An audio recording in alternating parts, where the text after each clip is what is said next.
Yun, o JD. Ano? Game na? Okay na? Start na tayo? Game.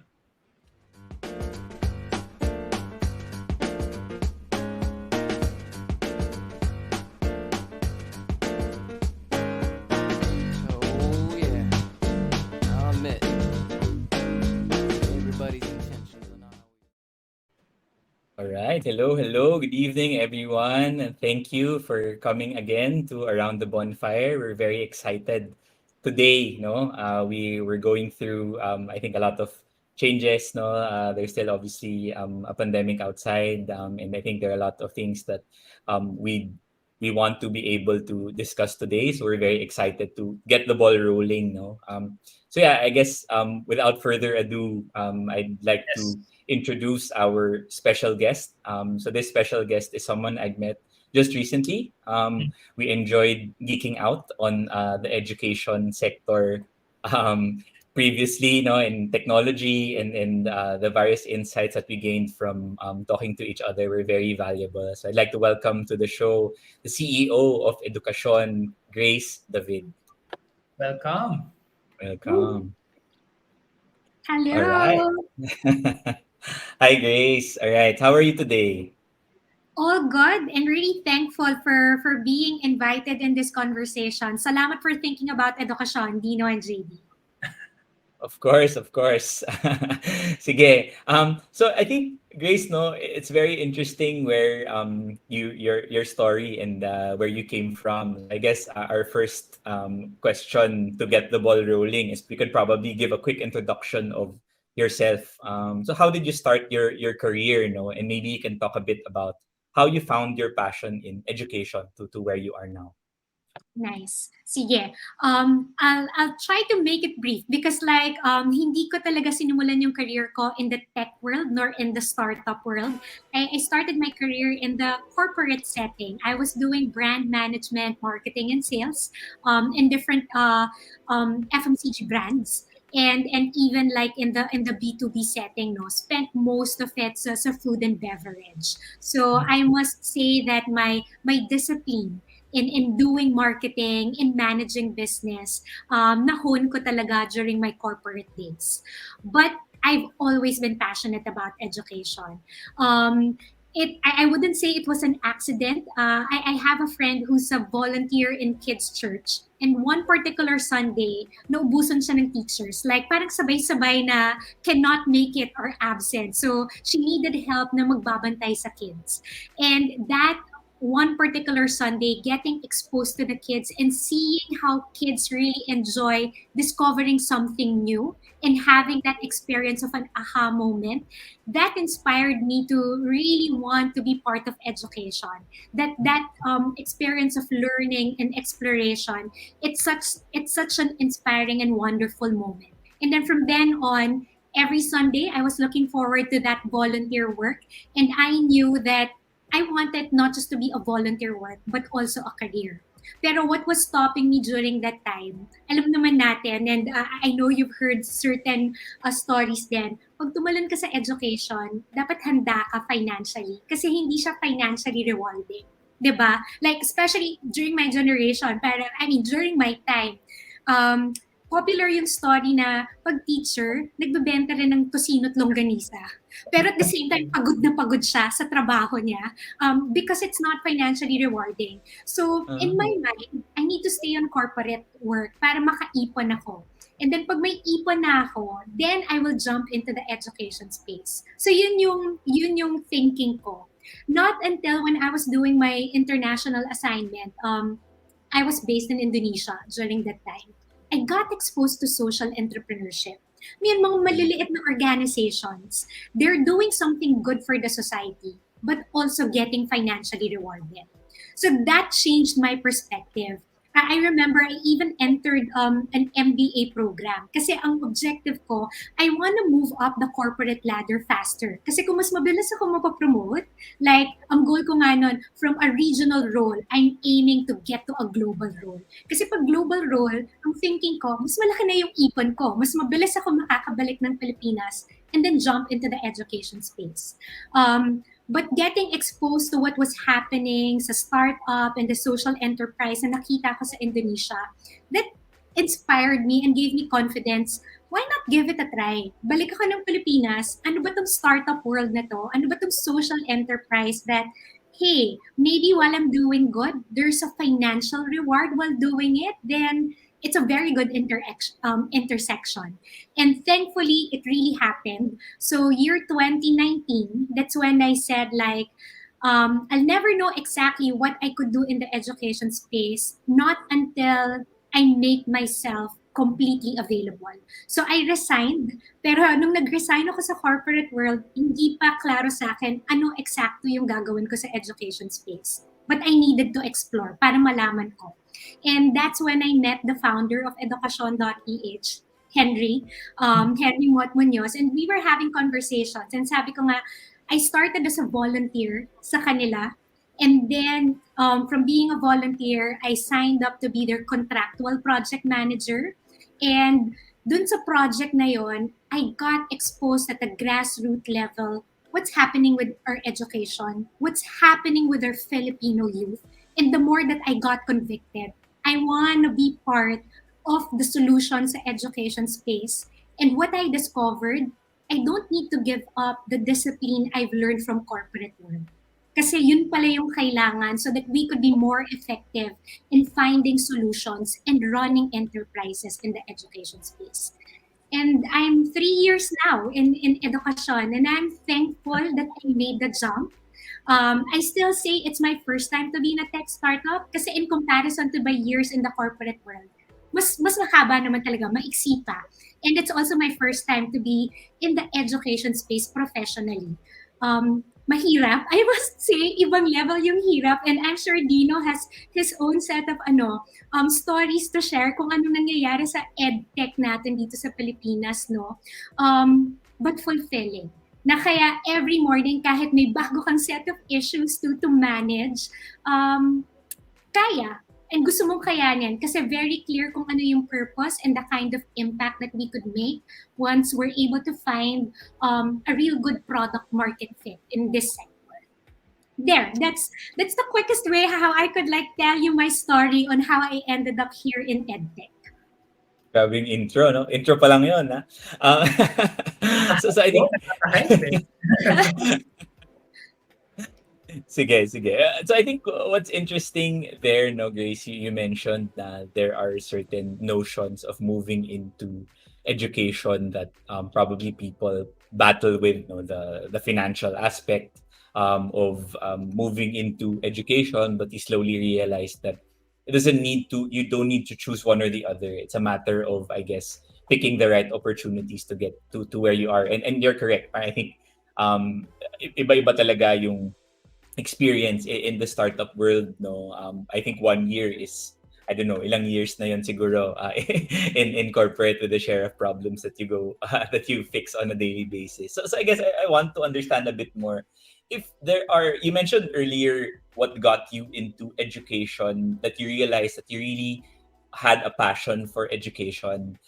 Are there certain events in a, I don't know, kung childhood or di man kailangan super childhood, but that you feel na brought you to gain this passion for education? Like, did you ever since did you really want to become a teacher? Saan nanggaling yun? Latter part, actually, nung nagtatrabaho na ako, tsaka ko lang siya na-discover na parang I'm really enjoying it and I'm passionate, and the confirmation that I'm also passionate about it, I'm willing to make sacrifices. Kumbaga, yes, there is a cost, pero hindi mo na kinakount because you're more into like the impact that you're making. It might sound too cheesy or cliche, pero like seeing the opportunity that you're part of the journey of an individual coming out of like getting to a stage that they're at their very best. For me, yun yung beauty ng education. Mapa-formal academic education siya, or it's just like a simple opportunity of mentoring, sharing your knowledge. That kind of experience and journey of individuals. That alone is inspiring me to stay on and continue on moving towards an education career or agenda. Kasi you're able to bring inspiration and hope to an individual that they could be at their very best. At hindi siya defined na kung ano yung nakikita natin on, is it defined on financials? Is it defined on just opportunities? It varies from one life to another, and being part of that journey, yeah, it's fulfilling.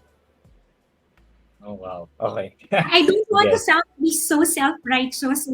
Yun din ako careful, but like, yun talaga eh. I cannot deny it. Parang yun talaga yung nag inspire and keeps me going na, okay, let's go for another day of finding solutions and being part of education. No, we admire the authenticity. Yeah. Yeah, yeah, sobrang battle cry. I feel like yun talaga pagising sa umaga, game, as in game na, kahit anong ano pa yan, no? Sobrang curious, I'm super curious, Grace, given your background, and sobrang malayo sa education, though the seeds of wanting to contribute sa education is there, no? Pero I'm curious, given the different avenues where you could make an impact in education, not necessarily naman like building a startup, right? You can become a teacher, etc. I'm curious why chose that route? Why create an edtech startup in the Philippines? Hmm. Sige. First, I think what I'm thankful, I didn't start Edukasyon from scratch. So, which is also good kasi it's my first time to be in a startup, in an edtech. So, I'm thankful that I joined Edukasyon wherein may mga nasimulan na sila. Meron na silang experiments na nagawa at may na-establish na sila. Coming in, I have the discipline of marketing. I have the discipline of like business management. And pag sinabi nating business management, dapat yung elements of like your product, your target audience, and together with the financials, plus the people and the operations of it, lahat yun sabay-sabay mong ima-manage, di ba? So, for me, why make an edtech startup, no? First, I'm passionate about education. And just like one of our Mancom member would always say, there is nothing that education cannot solve.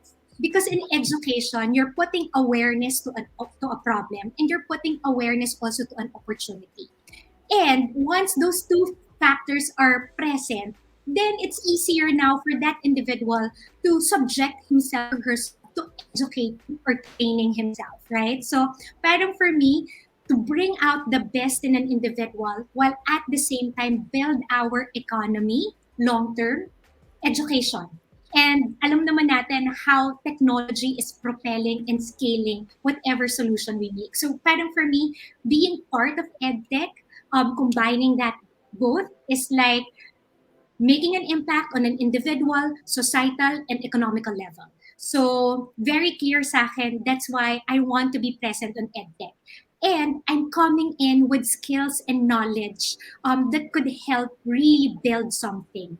And I'm thankful ako, before kasi ang fear ko, hindi tech yung background ko. And that's one of the reasons also why I was connecting with Dino before. Kasi ang konsepto ko ng product management, lagi kong kino-compare dun sa konsepto at experience ko of doing brand management. And parang nasan yung commonality and nasan yung difference. So I know how I could be effective on EdTech. So yung isa ko rin na-discover, apart from like, hey, there's something that we could do on EdTech, the discipline that we have from other sectors when it comes to functional disciplines and running businesses, same. It's just the expression and application that varies kasi magkaiba yung sector. Pero it doesn't mean that you could be less effective or less meaningful when you jump into EdTech kahit hindi tech yung background. Sobrang ganda ng sinabi mo, Grace. You cannot be less effective or less meaningful if you jump into EdTech kahit hindi tech yung background or education. Sobrang ganda. And that's one of the main questions sa amin. Hey, I don't have a tech background. I don't have a background in industry. So sobra silang feeling incompetent or inadequate jumping into a product management career. Pero you touched on something kanina, and I'm really curious about this, Grace. No? Out of all the problems in the Philippine education today, no, how did you come up with the business model? What aspects were taken into account na made you decide on what you have currently? Okay. Sige. I'll share with you kung ano yung naging journey namin in education. Kasi hindi talaga mas one R&D development ng tech at product team. Tapos na, we have a magic product portfolio. It really was a journey. First, it started with like identifying what's a problem we wanted to solve. So, yung madalas namin na chart na dinadigest is, ano yung statistics nung mga batang nagto-turn 18 years old. Then from 18 years old, ilan yung pumapasok ng eskwelahan, pumapasok ng college, and finally getting a diploma and landing a job. That statistics, sad ang conversion rate. Like it starts with a 2 million population of our youth turning 18 years old. Yung 2 million na yan na pumasok ng high school, kalahati lang yan ang pumupunta ng college. Yung 2 million na yan na naging 1 million, yung 1 million na yan na pumasok ng college, kalahati lang yan ang gumagraduate after 4 years. 500. Out of that 1 million na nangalahati na 500, yung 500 na may diploma, kalahati lang yan ang naglaland to a job na pinag-aralan nila. So the journey is actually talagang nakikita mo nanganganak din yung problema. So from education to employment, job match tayo, there's so much that we need to solve. So we started with that, education to employment. Now, yung journey namin, we said like, the traditional schools are there, may mga nag-offer na ng training, where could we come in? So the very first product that we ended up developing was, we want to provide guidance to our high school and college students. Para yung pipiliin nilang strand or course is first aligned sa passion nila. Because if you're passionate into something, you end up staying longer into that kind of job. And kahit mahirap siya, you end, di ba? Statistics and our own life is a testament to that. If you're passionate and highly interested in something, kahit mahirap yung problema, mas natural mong napapractice yung grit. So we said like, we need to guide our youth na where they are interested and passionate about, for sure may career about it. And that's where we were guiding them. And it turned out that's the reason why they were going to the website of Edukasyon. They wanted to find out what are the different courses available, what were the schools na nag-offer ng ganong klaseng training. So we had the traffic. And up to now, that's the traffic that we have on our site. So that's a good first step for us. But as we were moving on, the usage is there, pero nasan yung money? And I think that's a challenge for us here in education. We want to help, but the reality is money, top line and bottom line, they're both essential so that we could continue what we're doing. So there were a lot of other experiments that we were doing. So we tried charging the schools before, like subscribe kayo schools kasi dito kayo makakahanap ng enrolled students. But the reality was, it was too early for the schools to jump into such a technology solution. So, di ba meron ka ring timing na dapat ihintayin. So, nakita namin wala pa yung timing sa schools during that time. Very early stage pa. So, we shifted to, how about we create more hype about it, do marketing campaigns, and then charge na lang the parents or the students because they're using the guidance that we're giving. Hindi pa rin. So, obviously, we were like really trying to figure out where the money could be following. And what we've discovered, you know what? Hindi yung mismong stakeholders of the education system na may willingness to pay. It was all other, and that's how I could say we are so interdependent. Hindi pa ready yung school system because the maturity hasn't been there, but the other stakeholders, private companies, NGOs, foundations, they were the ones ready and seeing it to be a solution. So, ang nakita namin na aspect, B2B pala yung pera. So, the usage is on the B2C, but the business model is on the B2B. While we're waiting for the school system to mature. So, dun kami nag-umpisa. So, it has been a long journey of like, yes, we have the product. Now, where is the money? So, may ganun din kaming journey of finding it.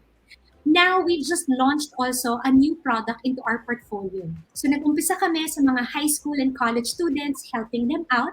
Now, we added the newest product in our portfolio, which is the Edge Tutor.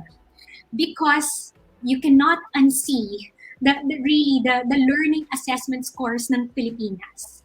And parang sabi namin, mahirap na hintayin pa namin pagdating ng high school, tsaka lang namin sila igagay. Kasi ang laki na nang nawala. At to be honest, hindi siya basta lang, mag-isang class lang tayo dyan, na-solve na natin yung naiwan nila na learning in their K-12 journey. We are so behind when it comes to basic education. In fact, yung bagong report that Rappler has shared, which is the research of World Bank, 9 out of 10 students cannot even read basic text. Kung hihintayin namin sila na umabot ng high school bago namin sila tulungan, hindi career ang sagot. Yung unang dapat nilang malaman, basic math, basic reading, right? And we said that we have to be part of the solution there. That's why we said, let's be part of that basic education, and tutoring was our solution. So right now, we're on the journey of the same items that we want to be answered. The product, how fit it is, and not just how fit it is in answering our education problems. The money trail, is the money trail also present? So ongoing kami. I think what we're happy is that the kids, we have more than 1,000 hours of sessions right now and up to now ongoing yung mga learning sessions namin with K-12 students. So we're seeing that the learning is happening, and of course we have to continually monitor if the business model also is following. So ongoing kami dyan when it comes to not just on the usage but also on the tracking of the business models still. Got it. Sobrang kinikilig, Grace. Sobrang kinikilig sa data na sinasabi mo doon sa journey nyo. Parang gusto kong tanongin na, meron ba kayo nito sa website na as in makikita mo yung timeline tapos yung mga iba-ibang impact. And sobrang nakakagana kasi parang every sentence, every pivot, every feature that you're telling, sobrang kita mo na kagad yung impact that it's doing. I guess yun yung kagandahan kasi grounded din sa data, yung mga decisions nyo. And I feel na ngayon pa lang, I can already say magkakaroon ng part 2, even part 3, yung podcast natin, Grace, with all the questions that we want to ask them. But I'll give the floor to Dino first. Yun lang yung intro na. I think I think what Grace identified was the product life cycle and how it can go into different stages, and the discovery stage of certain products never end, no, as you move forward, because that's when you really see, gumagana ba talaga tong product na to. So it's nice na you mentioned failures or things that that probably need more validation with some products that you're able to create and what you are trying out, no. And then yun nga, what I've noticed also is never ending talaga yon. If walang innovation side, hindi talaga mag-i-improve yung product. So yun, it's nice that you were able to walk us through those whole product life cycles of how you started certain products, what you learned, and what you are trying out now, and connecting it to the business model. Kasi yun minsan naiiwan na question mark, right? So sige, so I think given that, no, and I think yung breadth of those products medyo nakwento mo na. So I guess I want to be able to understand, what do you feel are key, maybe if you can mention 2 to 3, if you feel na key decisions that you made in building Edukasyon that made the biggest impact on yung growth niya, as to where it is now in your improving yung product portfolio nyo, ganun. Yeah. I think the very first one is the consciousness on our financial performance. We're making an impact. That's nice. Naalala ko pa nga in my first of my few Mancom meetings, parang sabi nga sa akin nung our former CTO, he was mentioning, basta nakatulong tayo ng one life, that one life matters, we're good. And totoo naman, di ba? But kung kaya rin natin to really impact more than one life, why not? And that one needs really strong discipline and financial. So I think the very first one that I could say proudly on what I brought into Edukasyon when I joined it, no, it's really on the consciousness on the financials. And proudly, but at the same time, I'm careful. First, kasi nasa education sector tayo, and I don't know if you had the same experience. When we talk about profitability, financials, parang I have a sense minsan medyo taboo siya kasi Mm. it should be like really, diba? It should not be the driver. It should be the kind of impact we're making. And I'm not discounting that. Totoo naman. But we also first deserve ng mga tao who's in the education space to be paid. And alam mo yun, to be financially rewarded because that kind of skill set, when you practice it in the other industries, don't we also get paid for that kind of skill set? So for me, that consciousness of bringing in your financial discipline, all because first I want to make sure that our people who's in the edtech space, we are financially rewarded because that's how we value the skills and the effort that our talents are bringing in. Together with that, it's the continuity. We could make bigger and longer duration of impact programs when we are financially capable. So that's the first thing I think I proudly brought into the education system. Second is the focus on our target users. Delighting them with the product, really good. Pero laliman natin yung understanding. Yes, we conduct a lot of surveys, interview, and I've heard so much from my team. The product managers are doing their regular interviews. So is the UI UX, and we are also asking the rest of the team. Let's be conscious kung anong sinasabi nila. Pero we still end up giving generic solutions. Kasi yung sinabi ng user eh. But the reality is, the true knowledge and understanding of the user, hindi lang yung sinabi nila, yung lalim. And even for us, diba, with our personal relationship, it's not because may sinabi yung family member natin or yung kaibigan natin, that's why we know them. It's actually more than the words. So that's a kind of discipline also, and it's an ongoing exercise for all of us in Edukasyon, that our knowledge of our target audience, the Filipino learners, together with their parents and the ecosystem in the education space. Yes, it's nice that we could hear what they're saying, but more than what they're not saying, ano yung na-pick up naming message?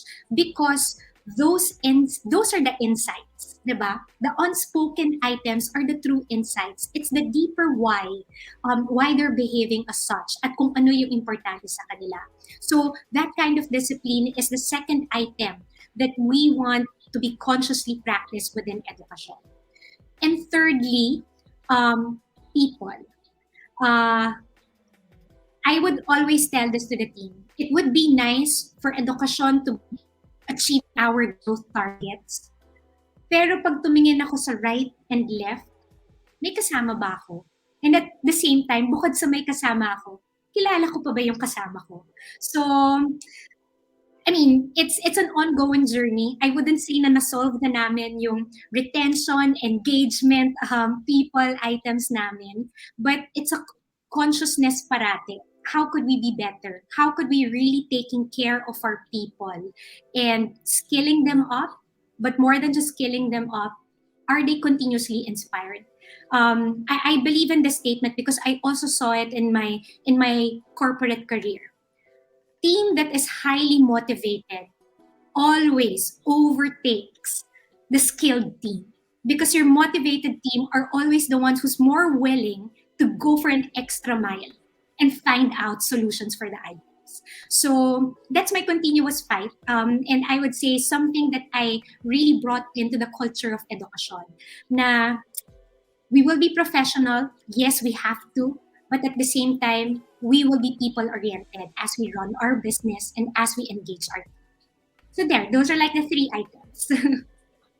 No, parang ang daming kailangan i-unpack doon. But I think what I found great there was your focus on hard and soft parts of the business, wherein when combined together, bring about those key decisions to bring about growth. The holistic side of the financial side, the part wherein we need to be able to understand deeper yung users natin, yung user experience, no, beyond what they are saying, so that you can really uncover ano ba dapat talaga yung feature ng product to really bring value.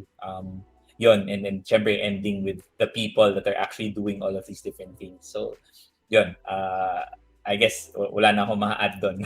Yung next question ko na lang would be, ano eh, so given that, no, parang I feel na you mentioned na you wouldn't, you made the right choice in moving your career from where you were in the corporate world to the startups. And baka madami ka na nito, so I guess I want to get a bit of insight. What surprises have come about as you have been building Edukasyon? What was the, I don't know if you can give the biggest surprise or 1 to 2 surprises. Daming surprise, 'di ba? Parang it's because we don't know naman everything. So you get to uncover a lot of things every day. For me, yung isang surprise sa akin, it's really the behavior of Filipinos when it comes to education. You go to an interview with them, you get to conversation, not just through formal interviews, even with the chit chat with our friends. There's always that strong statement that I value education. Like that one is important. Pero the way it's verbalized versus the actual behavior, tapos ipasok mo pa doon yung saan yung budget na pupunta, and then how much time are you spending into learning, to education, mapa-estudyante yan or mapa-adult ha? May mismatch, right? I don't know if you're observing the same. And I think it comes also with our culture kasi na education, once you're enrolled in the school, parang nasatisfy mo na yung majority ng kailangan mo. 'Di ba? Pero pag tinitingnan natin yung learning assessment natin, wait a minute, tapos i-compare mo pa yan to global standards, layo pa. Then it means there should be a change in our behavior, there should be a change on how we're approaching things. Pero pag pinasok mo yung change,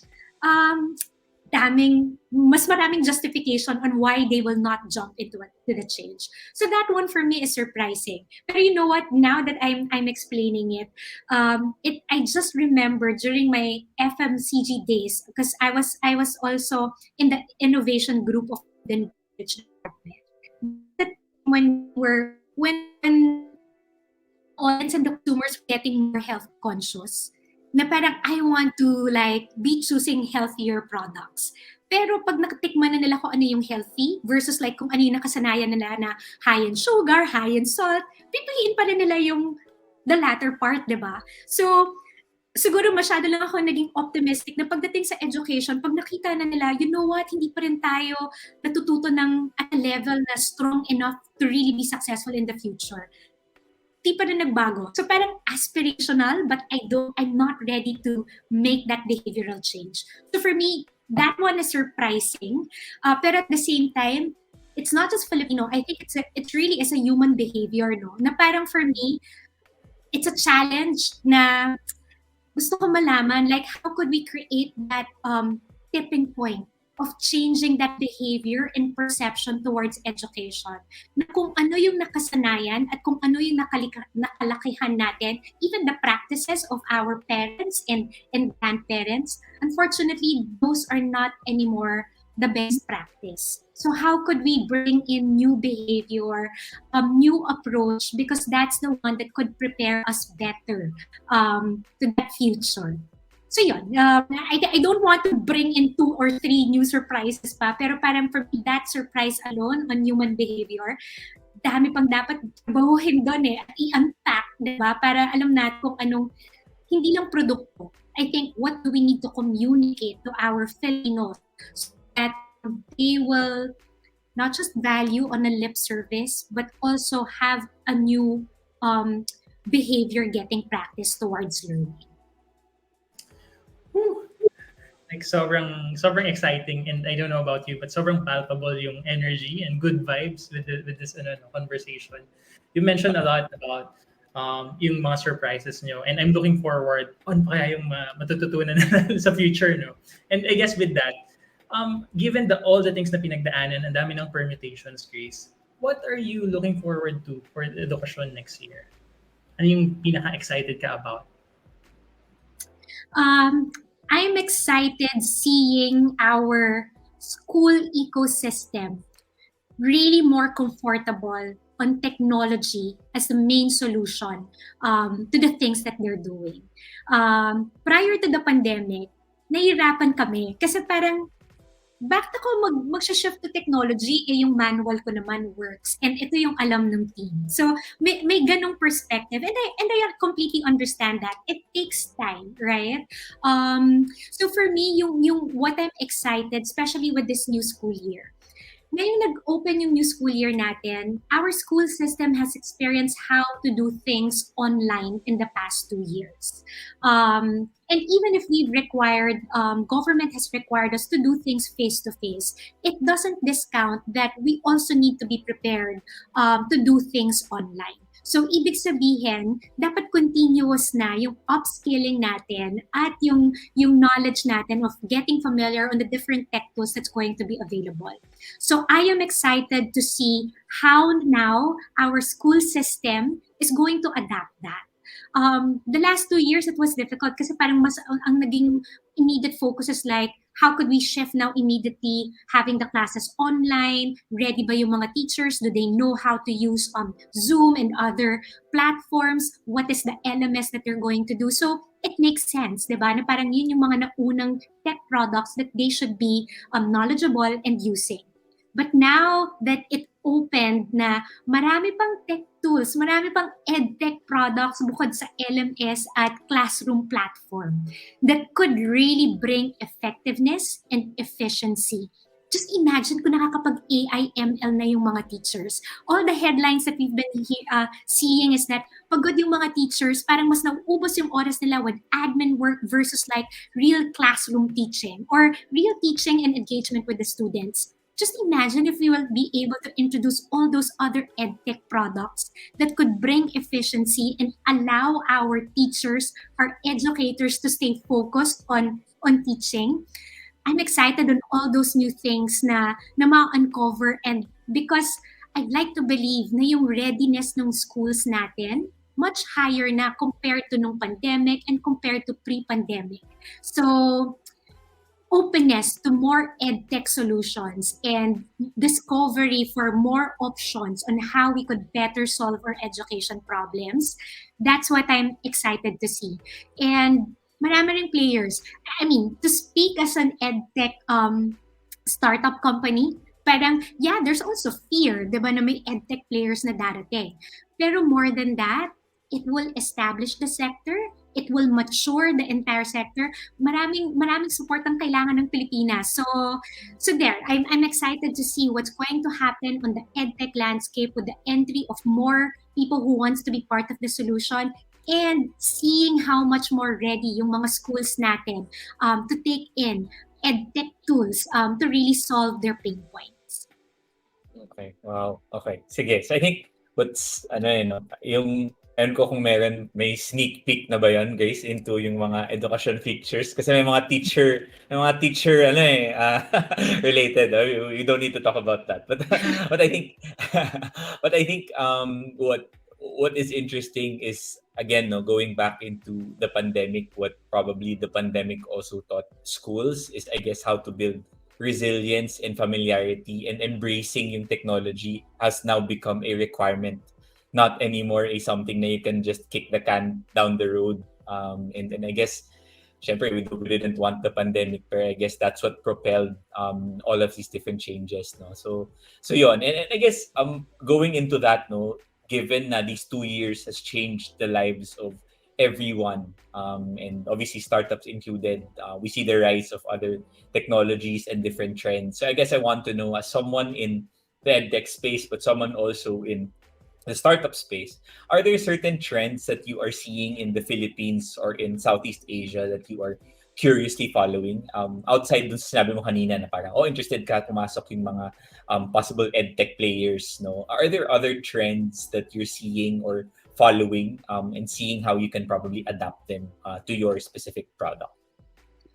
The ones that I'm following, apart from obviously all the unicorns in the edtech space, I'm thankful marami na rin tayong unicorns in edtech. So at least may maturity level na. But something that we still need to see to be happening here in the Philippines. Education is still a serious topic, not just for the students, but even for the parents themselves. Kung always serious topic siya, laging may distance. right? And then obviously the engagement will be limited and the usage will also be limited. I am closely following pop culture. And the reason for that is pop culture, high relevance na kaagad with the audience. Alam mo yun, parang to the point nga na inaaral pa, like kunyari with the pop culture, especially with the celebrities. I actually like um, how the Koreans have really raised the bar when it comes to engagement and business modeling of entertainment. And then pag nakita mo yung audience nila, they're not just, the consumption is not limited to just the media materials. They're so invested even to the celebrities and to the individuals. So talagang inaaral nila beyond what is available, right? I'd like to see education in that manner. Na because I'm highly invested, hindi enough sa akin kung ano lang yung sinerve ng school. Gusto ko pang matutunan yan. Gusto ko pang ma-enjoy kung ano yung learning. And for me, kung titingnan lang ako sa edtech na trend, laging nandun yung gap. Our job right now is how could we make that relevance stronger so that the engagement will be really more proactive. Paano natin pasasayahin at hindi lang serious ang learning? And that's what I want to find out. So, that's why like, saan kaya pwede yung intersection ng mga industries na highly engaged yung audience nila?